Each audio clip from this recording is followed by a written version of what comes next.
first. Therefore from first what I have, therefore from first I have y is equivalent to log of x to the base 7 के बदले मुझे लिखना पड़ेगा w.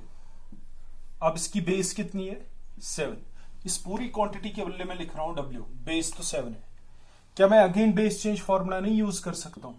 Can't I write it as log of w to the base e whole divided by log of 7 to the base e. Therefore dy divided by d, अगर y की differentiation होगी वो होगी with respect to w. dy divided by dw, it will be equivalent to 1 by log of 7 to the base e. It is a constant. log w की differentiation आएगी 1 by w, because base ई है. log x की differentiation 1 by x, तो log w की differentiation 1 by w आएगी.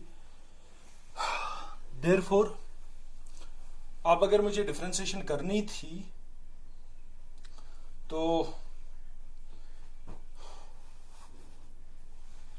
y की differentiation dy divide by dx अगर मुझे करना था वो आएगा dy डिवाइड बाई dw, ये फिर dw डिवाइड बाई dy, और आपको इसका वैल्यू भी मालूम है, इसका वैल्यू भी मालूम है, वो डाल दीजिए इसमें तो डिफरेंशिएशन हो गई, या मैं ही डाल दूंगा, आप देखते जाइए. जो मेरे पास dy डिवाइड बाई dx आएगा it will be equal to dy divide by dw. मेरे पास आ गया 1 बाई w. 1 मिनट, जब इसको मैं ऊपर चढ़ाऊंगा बेस और नंबर अपनी पोजीशंस इंटरचेंज करेंगी. log of e to the base 7 into 1 by w into, अब मुझे चाहिए dw डिवाइड बाई dy, वो है log of e to the base 7 into 1 by x. log of e to the base 7 into 1 divided by x. उसके बाद log of e to the base 7, log of e to the base 7 वो बनेगा log of e to the base 7 का whole square into 1 by x into 1 by w.